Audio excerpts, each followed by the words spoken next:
This is the Late Late Lunch Show with Rod Maxwell. Supported by Childbird Learning in Nature's Playground.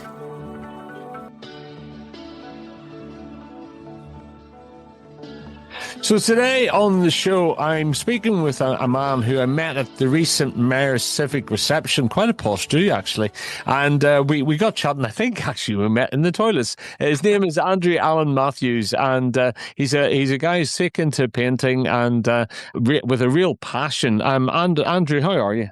I'm great, thank you very much, Rod. Thanks for allowing me to interview you today, yeah. It was a bit of a posh do the other night, wasn't it? Oh, it was. It was a right slap-up meal, posh do. The main event was to raise the funds for a charity for Jane Brophy's Tameside Mayor's charity as well. So, yeah, it was a really good do. Yeah. And it almost showed the best of the area, didn't it, really, in terms of people and culture and arts and stuff? Yeah, that's right. They had a diverse range of people from arts and music and fantastic dancing. Yes. And as well, so it was a really good event, and with lots of mayors that attended. I think it was almost 75 mayors at the time as well. Yeah, there was a lot of mayors there, I have to say. Really good. So we got chatting, and I found out about your passion and your love of painting. Where did this come from? Is this something that came into your life in later years, or has it always been there? It was when I was about age 5 years old, and my mum and dad saw me interest in art, and they took me to Salford Museum and Art Gallery in Salford, and I saw a huge painting cut by John Charles Dolman called Famine, and it was like of a huge skeleton figure with all wolves around it in a snow scene, and it kind of like, imagine me 5 years old looking at that massive painting. I was like mesmerised by it, and also Lowry's artworks in the gallery, and I kind of took inspiration from that, so it led from there, really, and I've always been interested in that. And where did your parents' interest come from? And how did they end up taking you there? Well, my dad was a bus driver and my mum was a cleaner, and he knew the Salford Museum was a great gallery because you got like a Victorian gallery as well, and he decided to take us on a day trip there when I was about 5 years old, and from then it just sparked my passion in art, really, from there on in. My dad bought me an oil pastel paint paper and also oil pastels, and from players' cards, from cigarette packets. I used to use my oil pastels to do falcons and tigers and all sorts of things when I was younger. So it sparked my passion in art, yeah. And you grew up in Moss Side. Was there many other people as passionate about art in Moss Side as you were at that time? No, I kind of kept it quiet because he was a bit rough and tumbling in Moss Side. We had a proper childhood growing up in Moss Side, and we used to do like Mind Your Car Mister at the Man City main ground. I used to do Mind Your Car Mister, and it was kind of sparked me interest in football as well as Man City, because on match days we used to do Mind the Cars, and in half time the Man City main road used to open the gates for the kids at half time, so the kids could watch the game at halfway time. So you don't do that anymore, but it's kind of like them days are gone now. But I've done a whole Moss Side nostalgia collection dedicated to Moss Side, and I'm hoping to get them to show in the with Art Gallery as well, which is near Moss Side. That's wonderful. One of my next passions. Well, we're going to talk about your art. We're going to talk a little bit about football. And we're also going to hear a poem from you as well, and talk about the exhibitions that are coming up across the Greater Manchester area. So today my guest is Andrew Allen Matthews. He's an artist. He's an artist with a Manchester theme and a Manchester background.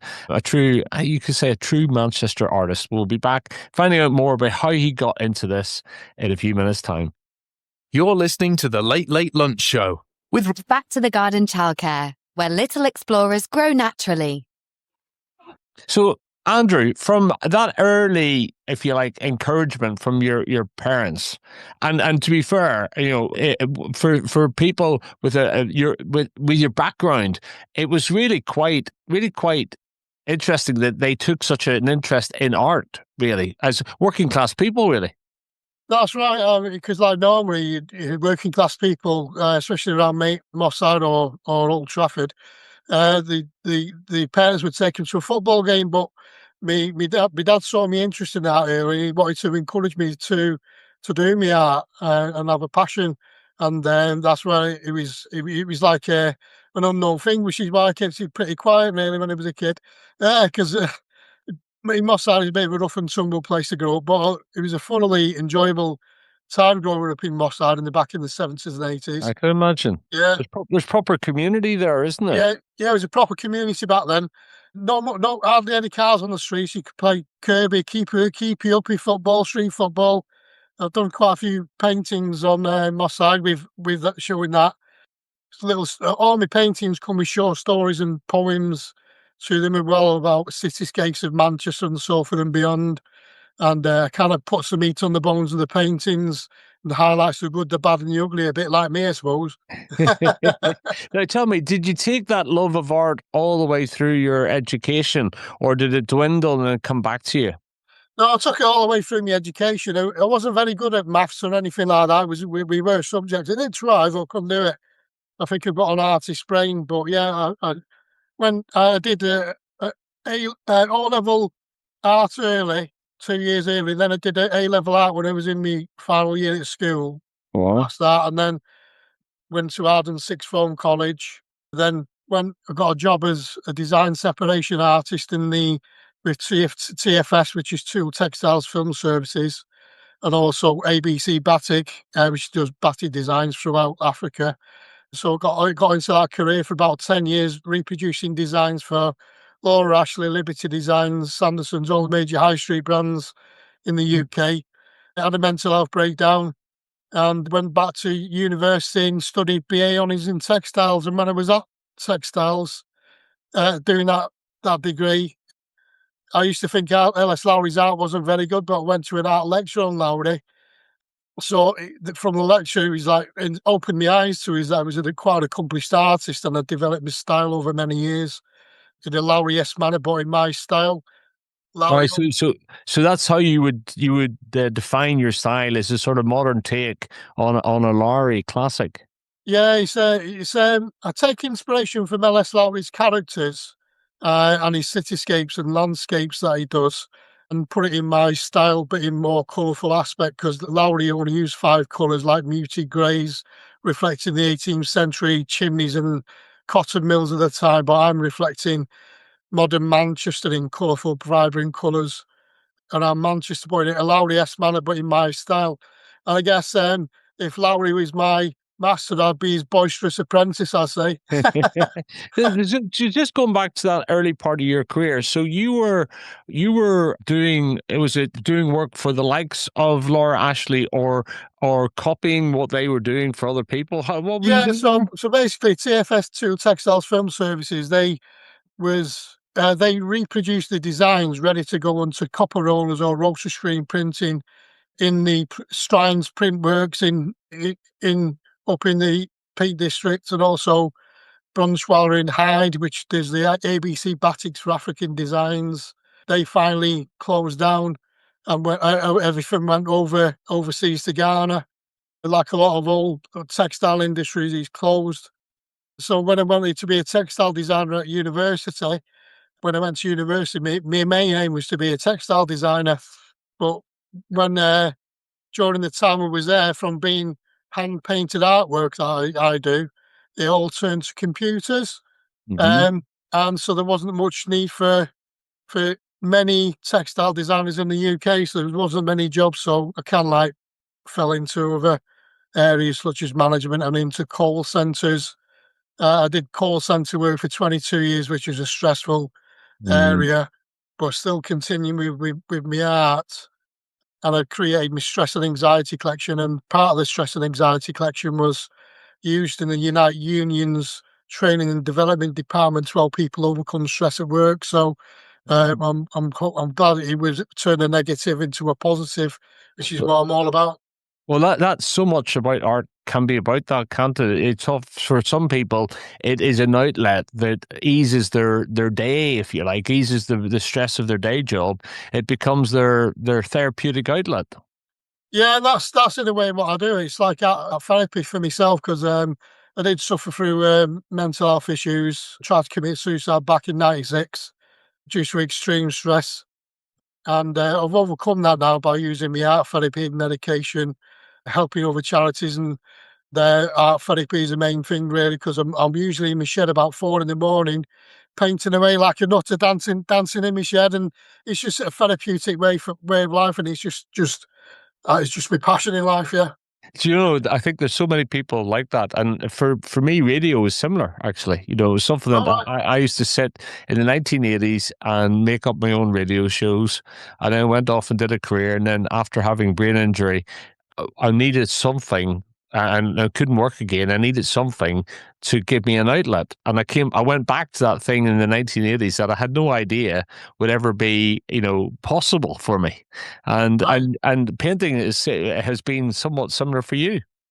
Yeah, he's definitely similar because obviously he's overcoming mental health challenges in life. We've got mild paranoid schizophrenia, controlled by tablets and medication and art therapy.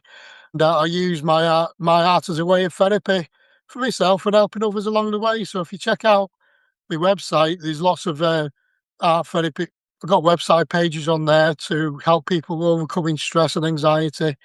I do lots of things for charities. We've insured safety patrol for the homeless, help on safety patrols now and again, and I donate to them. There's so many charities I try and help. I just try and do the best I can, and that's through art. Yeah.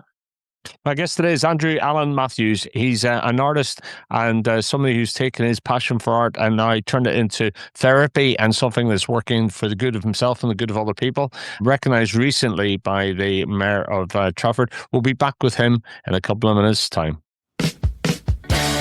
This is the Late Late Lunch Show with Rod Maxwell on Radio Alti. Andrew, we were talking, and I can see from your background about your style. It's a sort of modern take on a Lowry. Did you develop that, or did it come naturally to you? I kind of developed it over many years because I used to do photorealistic artwork. And when I was in the textile industry, like Liberty designs are very small and intricate designs. It probably take you about 4 weeks to do to reproduce a design, all hand painted, to get fit on copper rollers. So that's very tense and stressful way to do it. Not so much stressful, but very tense and not free flowing. So when I went to university, developed my own style over many years, from photorealistic portraits and paintings, and it's kind of developed a style of my own. I call it in a Lowry-esque manner, but in my style, I use what I call the croquis method, which is in the dictionary, which is a free-flowing movement, which is stress-free and enjoyable to do. So I'll do a sketch in like a draftsmanship manner because I used to do engineering drawing when I was at college, and then from that drawing, it's just like a guide. I'd apply paint in thick layers in acrylic paints in thick layers in a free-flowing movement. Once that's dried, I'll do the highlights, then the inking of my characters. So the inking really brings the characters to life, and it's puts the meat on the bones of the paintings, and then I'll do a short story or poetry surrounding that, and it kind of brings a whole boodle together. Then you'll probably hear that with one of my poems you can read out on the Manchester United on a stormy day. We'll definitely come to that. Can I just go back to when you were serving your time, your apprenticeship, is it that you were basically making the templates almost on the rollers of the designs that were coming from the likes of those wallpaper designers? Is that what you were doing? Yeah, so basically it was mainly textiles, but what in the textile industry, in order to get each colour onto cloth, you had to separate each colour onto a separate copper roller or rotary screen print. And I used to do the artwork, and it was very intricate because if you imagine a hairline, a piece of hair, you've got to draw it thinner than that in order for the dispersal of ink to go on cloth. So if you put a drop of ink on a cloth, it'll disperse. So you've got to calculate how much that dispersal will be on the cloth in order for it to work out correctly on a piece of textile design. So you were engraving copper that would be on a roller that would create the template to put on the fabric. What it was, it's like clear plastic film with paint on that in like an opaque brown paint, and it get photographed onto the they turn into like a photograph onto a screen, and where the light sensitive film hits the exposed areas, that leaves that area exposed and it gets washed away, then it gets engraved on the copper rollers. That's how it creates the copper rollers in the textile industry. Yeah. And because you were building that up in layers, do you think that has attributed to the way to the painting process that you now adopt? Was that a good, if you like, apprenticeship to Yeah, building up your painting skill? yeah, you build it up, definitely build it up. I think with any artist, you've got to build them skills up over time, and I've definitely put 50 years worth of that into my art. And I use my inking of my characters, which is using a roll stringing pen, and which is a lot of textile designs used to use, or they still use as well. And that's where they've got that from. So I've developed that from my art, and I've also developed in me Lowry themes as well. So yeah, it's all a whole caboodle over many years for developing my art. Yeah, And so you've been soaking in these different styles and techniques as well, and bringing it yeah. to your art, really. That's right. I've done all different types of art with watercolors, gouache, acrylics, and I'm working in acrylics now. I like that type of that paint because it's free flowing and it gives you a free flowing fluid movement to them, and that's where you get the stress free element from by applying the painting my way. Is acrylics, so acrylics can be quite hard paint, can it not, compared to watercolors? Yeah, it's a skill gained over time. You start off with watercolors and build up to gouaches, and then you go on to acrylics, and then that's what I've done over the years. There's definitely a skill in all three areas of using them. I've done children's illustrations for books as well. So I've created them for my daughter Emily, growing up, and she's now a teacher and a bookseller. So she got inspiration from that, hopefully from that. But yeah, it's gained over time, this to be an artist. It's like Lowry as well. He gained his skills over many years, and he developed his own style. He chose to paint in his style. And that's what I do. I choose to paint in my style. Yeah, gotcha. Okay, and I guess it's something that you're constantly evolving. You never, do you ever feel like you're perfected it, or you're always picking things up? And I think with anything, it's like the great masters such as Michelangelo. He was always striving perfection. He kind of achieved it in a way in the Sistine Chapel, but he was still striving perfection. And I think every artist always strives for that. But I'm comfortable in what I do now because mine's not perfection. There's beauty in imperfection, Yeah, and with a slip of a brush or anything, it could create a happy outcome.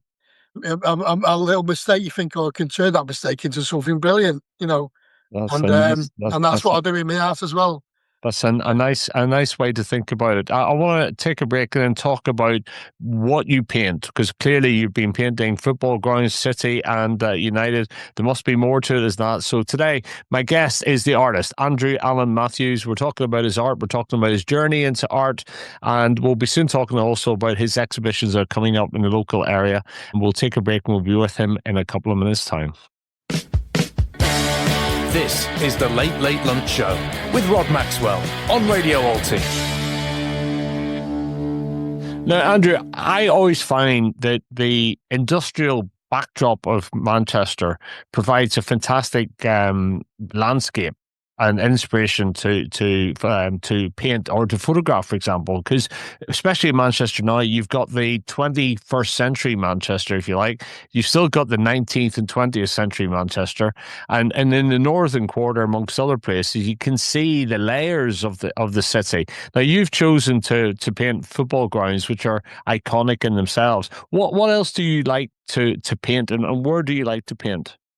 So basically, I love to paint on Manchester and Salford scenes mainly, beyond as well. I've done London paintings, but mainly concentrate on Manchester and Salford cityscapes depicting how we see Manchester today. So I'll go around Manchester or Salford taking photos, or go on Google and have a look on the maps and things, and take images of myself, of cityscapes of pubs, cityscapes of Manchester skylines. And there's if you go on my website, which is andrewallenmatthews.co.uk, You'll be able to see lots of my artwork of cityscapes and my passion of Manchester and Salford. I've been featured in numerous newspaper articles regarding the preservation of the old buildings. I mean, there was the Hotspur Press, which is one of the most iconic building that mysteriously got burned down by fire.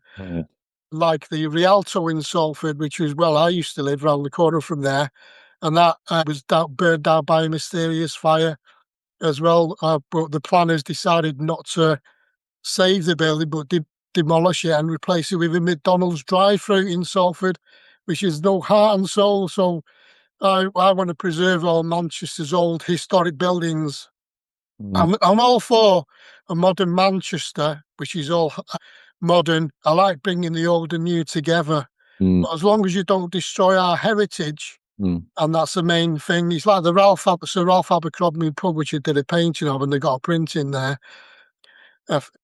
The Manchester United player wanted to bulldoze it to replace it with his hotel, but a petition got signed, and luckily it saved it. Now he's on board with redeveloping the pub as well now to make it better, restoring our heritage. It is one of the things about Manchester. It's a city in a region that's always been very thriving and forward thinking, but you have to be careful that you don't lose some of the things that made the city. And you pointed out the Hotspur Press, for example, which I think has it got now a preservation order on it? The developers were trying to preserve the building, but they was coming up against lots of different barriers with preservationists, and we don't know what caused the mysterious fire. But I think they're looking at it now. They've got a whole. They are going to redevelop it, but I don't know if they're going to be able to keep the facade now. Now there's been so much damage to it, I'm hoping they can utilise at least some of it. But yeah, there is a big consultation going on at the moment. It's on my website. I've done a video in the Hotspur Press Manchester about a story about it as well. So if you go to my website, that's on the front page. And at the very least, paintings do preserve at least the memory of some of these places. And you were talking, you've got now an exhibition at the Britain's Protection Pub, which I think is one of the greatest pubs, if not in only Manchester, in the country.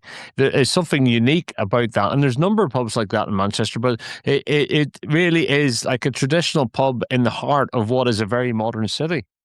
That's right. And I'm very lucky to be approached by Mark, the landlord of the Britain's Protection Pub, to have an exhibition in there. I'm the permanent resident artist in the pub now. So the exhibition's on all the way through now. You can go into the pub, enjoy a pint, look at me, some fantastic art. They've got like lots of poetry. They're all on sale as well.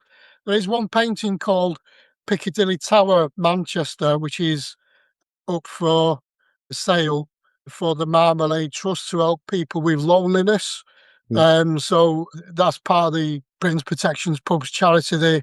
They're trying to help, and I donated that painting to help with that cause and trying to raise some funds as well. So yeah, if anybody is interested, go in the pub, have a look at it, and hopefully put a bid in, or just play it's on my website here. And you must get a lot from the fact that you're doing something you love in painting, but it's creating a lot of good, not only just in people visualizing and seeing it, but also raising money for charities that you're passionate about. Yeah, it's I do raise lots of money for different charities. Like I say, I'll try and help out as much as I can and spread that positivity for wherever I go, and that's what I'm all about. My logo on my BT shirt is, I don't know if you can see it, but that's a culmination of CBT therapy, which is cognitive behavioural therapy, learned through decades of stress. The swallow at the top of the B represents my wife. The B's represents Manchester and myself. The Euroborn dragon in the positive cycle, bringing in the positive cycle for me in Manchester. I'm all about being positive. I take a leaf out of my dad's book because that's what he drummed into me all my life. And my motto is be positive and turn them negatives to positives whenever you can. You know what? That's a very good message, and sometimes you've had to go through something in order to realize that. But it's better that you've been through it and realize it than never realize it. Really, isn't it, Andrew? Yeah, that's right. I think to understand a lot of mental health issues, you got to go through it yourself to truly understand what people go through. You can empathise with people, but because before I had my breakdown in '96 and trying to commit suicide, I used to think, what's the matter? We just get out of bed, there's nothing wrong with you. I'm all right. Yeah. But until you realise it yourself, you don't understand truly what it is like to have a lot of mental health issues. Luckily, I've had the support of my loving wife, Eileen, and my family and friends and medication and help with doctors and had a strong family background. But there's a lot of people that haven't got that. Mm. And I'm just trying to help people along the way.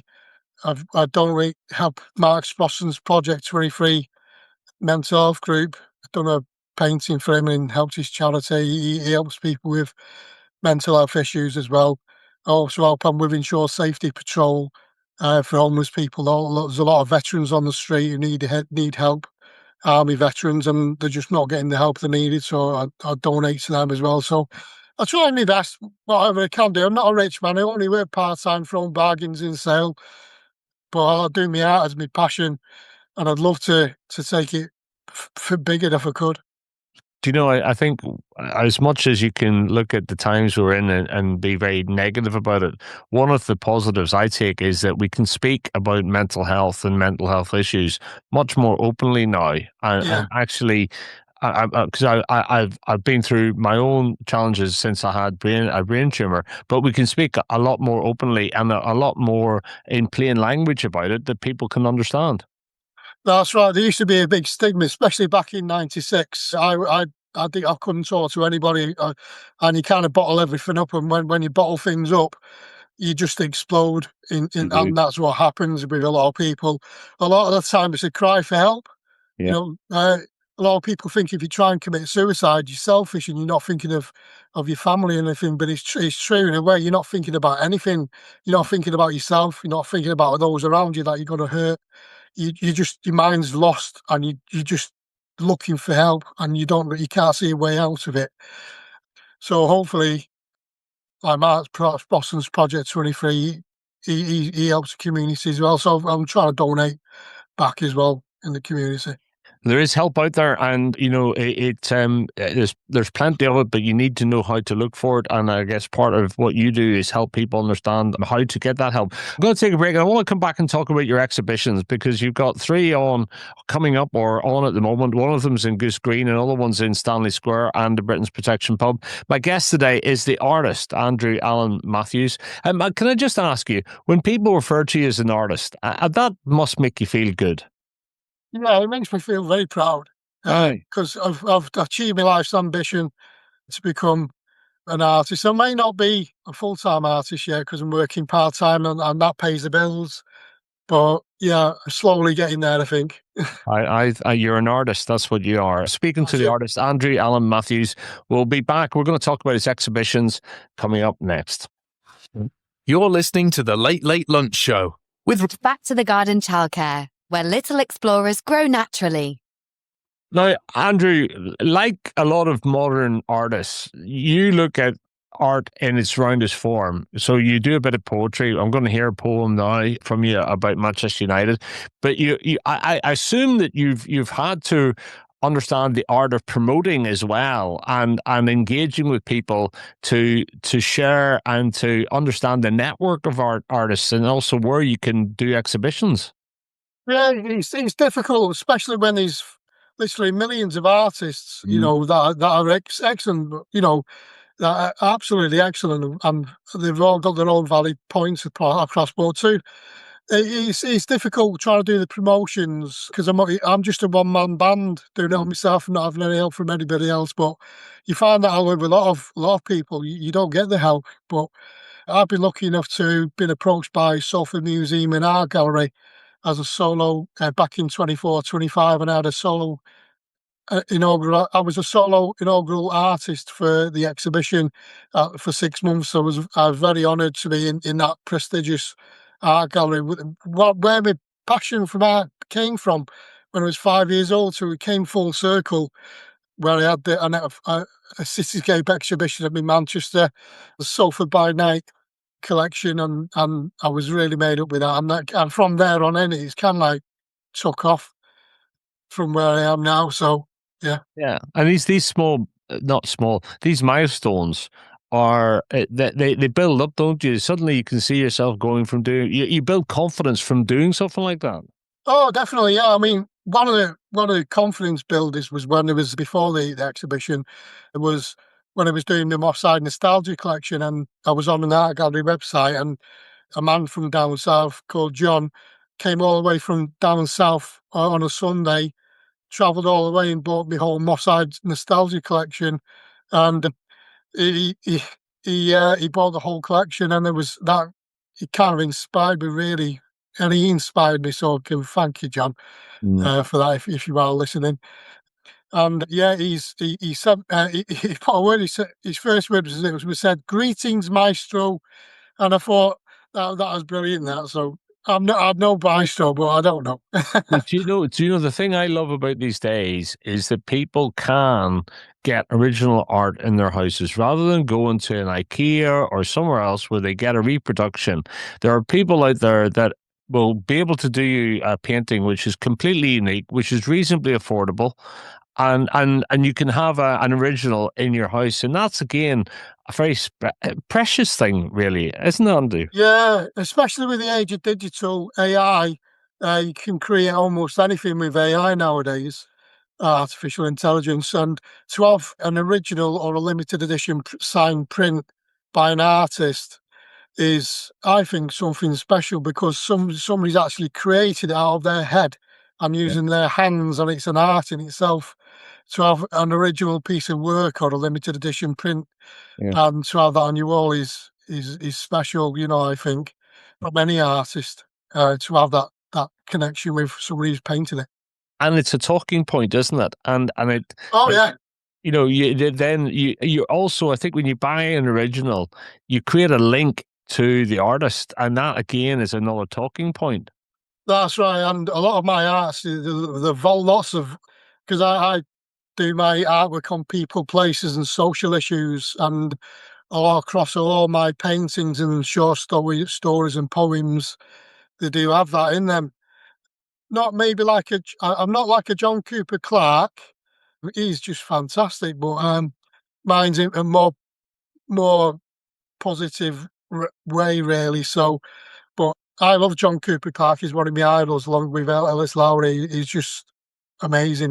He's from Salford as well. So He is, and yeah, that's the lovely thing about Manchester. We have a rich tapestry of artists right across the times, if you like, yeah. and it just goes to show that art isn't just for the socialites, the rich or the famous. I used to think before I went into art galleries exhibiting, I was like, oh my god, I can't go in there. I'm Yeah, just a common man, and I feel out of place. But it's taken me a long time to actually approach galleries and things, or they've approached me actually, like Salford Museum and Art Gallery, and it's not as hoity-toity as you think. Because no, I used to think being in the art gallery was all hoity-toity, but it's not yes, really. So yes. it's that illusion that you get. That's again what I like about these times is that those barriers, that hoity-toityness, Yeah, has broken away. Art is there, and culture is there for everybody. And if you go back to the days of the factories, actually people used to enjoy, where they could, poetry. The poetry came from the streets of people, didn't they? They yes, made that's their right. own poems up. They made their own entertainment. That's where it came from. That's right. Especially all around the pubs of Manchester, used to all live singing in pubs, and in the old pubs, it used to be all yeah. He's always been from the street. It's like football, isn't it? It's always been from the street, but now it's like millionaires playing now. Oh, I know. Well, talking about football, you are a very modern artist because you combine the word and the vision, and you've got a poem about not your favorite football club, but maybe your arch enemy, the Reds That's of right. Manchester. Yeah, I'm a Man City fan through and through, but I do paintings of all around of other football grounds, and this one's of Manchester United. But I don't mind doing paintings of both sides of Manchester, trying to unite Manchester, a united, a city united That's what we want. But if you allow me, I can read out a painting, a poem of Manchester United by day and a stormy day. And if you're watching the video, it's the painting in the background that's donated to both charities I've done for Trafford there. So here we go. Manchester United by day on a stormy day, Wembley in the north on the way. As fans walk and talk on match day, they all say, storm's here today. Wembley in the north, whipping up a storm on match day, where Devils hunker down, United ground, sound as a pound. Yeah, they're going through bad times, sat mid-table. Are they able to turn the sky red? Enough said. As dark clouds roll across stormy sky, a guy walks on by. Red weather warning today. Been told to stay away. Red Devils say, no way. As the ball's whopping round the Old Trafford ground, sound as a pound. Wembley in the north is on the lips. Red slips and slides, glides through rainy and windy weather. Mancunian belter. So yeah, Manchester United by day on a stormy day. Wembley in the north on the way. As fans walk and talk on match day, they all say, storm's here today. Wembley in the north, come forth. That's That's the what painter. Matthew stayed in the mill. That's the There you painter go. and the poet Andrew Allen Matthews. We'll be back with him and talking about his exhibitions after this break. This is the Late Late Lunch Show with Rod Maxwell on Radio Alti. You know, Andre, as you were doing that poem, I was thinking about the terraces and thinking about the songs and thinking about the chants. And they came from the streets, didn't they? They came from the pubs. And in many ways, they are now, the older ones are the poetry of football. Yeah, that's right. And in a way, I can hope to think that my short stories and poems are chants from the ground of Man City, Man United, Stockport County, Oldham, other grounds I've painted as well. So I'd like to think it'd be represented in that way, in a modern way. Yeah. Yeah. And of course, you've got some visual art on display. So you've got 3 exhibitions. Are they currently going? There's one at Goose Green here in Altrincham at the Goose Green Art Gallery. So what's on show there? So you've got the Bricklayers Arms. You got the marketplace that's on there as well. I've got a Lowry Centre painting in there. Another one, I can't quite remember what that one is, but there's 4 paintings on show there at the moment. It's only a small exhibition, but they're on permanent show and they are for sale in the prestigious gallery there. And again, the Bricklayers Arms, you know, an iconic pub right in the heart of Altrincham. Altrincham is a town that's forever changing, and the market, those are very iconic buildings in the town. Yeah, they're very iconic buildings. I've done a whole collection of Altrincham on my website, and so with all poems, short stories to them. And I hope if you ever get a chance to go on my website, andrewallenmatthews.co.uk, you can check it out. And you've also got some paintings on display at Stanley Square in Sale. Yeah, Stanley Square in Sale, next to Pure Gym, there's like a corridor gallery between Springfield Road. Sale is becoming a right cosmopolitan place now. And I've got 20 limited edition prints hanging up on the wall with all QR codes to all the short stories on my website. If you're ever in Sale, check it out. I think you might enjoy them. All right, okay, very good. And then the final one is in the Britain's Protection Pub, a wonderful pub as we spoke before. You've got some art on display in there. Yeah, I've got a permanent exhibition in the Britain's Protection Pub in Manchester, one of the most iconic pubs in Manchester, my favourite pub. Get down to the pub. They're all for sale with limited edition prints and stories, and hopefully you'll enjoy your experience in the Britain's Protection Pub. It's such an iconic pub. They got like murals of the Peterloo Massacre, where back in the day they ended up in there getting help from in the pub as well. So yeah, it's a historic pub. Do go to it. It's one of my favourite pubs. It is. And you know, every city, I think, has that type of pub, you know, that sort of pub with tiles on, bare floors, and there's an atmosphere about it, isn't there? You can almost feel the poets and the authors and the painters of time were going in there and sharing stories, and you can almost feel that history, can't you? Yeah, it actually oozes history, that pub. The whole building itself is just steeped in it. It's fantastic. It is fantastic. So if people want to follow you, where do they go? You can go on either Instagram, Andy Allen Matt, my website, which is andrewallenmatthews.co.uk. I'd like to also mention about the charities that I've donated to this one. The first one is with Trafford Mayor, the Trafford Mayor's charity. She's raising funds for the ME Association, Trafford Carers and Trafford Parks and Green Spaces. I've donated the Manchester United limited edition print there, and you can actually go on to auctionofpromises.com, the Mayor of Trafford charity, and you can place a bid for that limited edition print. It'll go to a worthy cause. Mm-hmm. I've just been invited by the Tameside Mayor Charities from the Bowl. Her charities are Willowwood Hospice, which provides specialist palliative and end-of-life care, the Women's Trust Fund Duckingfield branch, for Christie Charity, for the Christie Hospital, and Hyde's Bangladesh Welfare Association. You can find her fundraising on peoplesfundraising.com, the Mayor of Tameside, and hopefully try and get some money raised for them two charities as well. Yeah, that hopefully will raise some good money for the causes. Well, that is fantastic. I have to say, when art becomes therapy and becomes a way of raising money for charity and ultimately something that people enjoy looking at, I think you've almost got job done there, Andrew. It's been a pleasure to speak to you. I'm so glad we bumped into each other the other night. And it might have been not the best places to meet up, but there you go. Sometimes they're the best places, I'll be honest with you. Sometimes, yeah. But it's always good to have a chat. Andrew, thank you very much indeed.